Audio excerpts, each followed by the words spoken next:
Hi everyone, it's Steve. Not wishing to rub your nose in it, but here we are again, another beautiful location around the world. I'm actually on Tenerife at a wonderful place called Pearly Grey.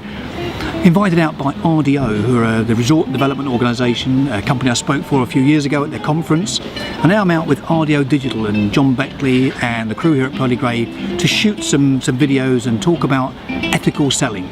Now I know for some of you, if you put ethical selling and timeshare together, maybe those two don't sit well, but let me tell you, I've learnt some lessons on this particular trip and they absolutely do. So day one we were out playing golf at Costa Aldehi. In fact, it's not right, before we went and played golf we did do some work, let's get that right. We were working with the sales team and Justine, you have an amazing team with you and around you and working with you. Like I say, I came here with certain expectations, if I'm brutally honest, but what I found was a team that are really gung-ho, that are open to change, that are willing to look at the new ways of selling, ethical selling, not the old world, in-your-face, slick, slimy, sleazy salespeople, which I know are in every industry, but here people are working in an ethical way. It was great to meet the team, great to spend time during the day with you.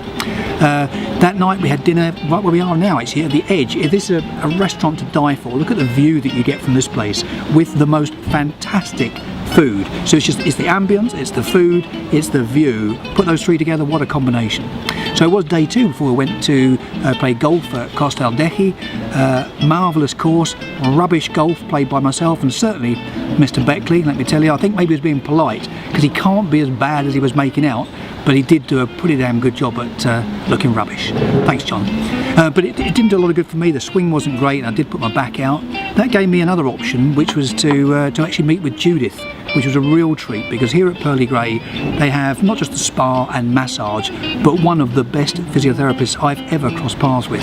Works wonders with what she can do, and I'm really very grateful, Judith, for what you've helped me with, because having straightened me out, day two we were golfing at where were we then? Let me just get this right. Las Americas, sorry, how can I forget that one? Brendan, thank you for your hospitality. It was fantastic, great course, and this time my golf showed up as well. In fact, John showed up, which was quite spectacular too. So all round a great time. William, one of the reps, came with us. My wife was there, Suzanne. It was a real good day out, and again learning more about the industry in the island each place that I went to. We were back here, more dining, fine dining at this wonderful restaurant up here, drinking at the bar with some of the residents, some of the guests, some of the owners. Just an all-round great atmosphere. So James, hats off to you and to Dennis and the crew here at Pearly Bay. You've built Pearly Grey, let me get it right even. You've built a fantastic product. What is it with timeshare where people get the wrong impression about what you're about? Keep doing what you're doing. The refurbishment, by the way, that's just world class. You've elevated things to another whole level. 5-star stuff. We're already on an oceanfront apartment that we're in just now. Our next door one, the refurb, Dennis just showed us through. It is spectacular. Well done, Pearly Grey. Keep it up. Oh, cheers. Thank you.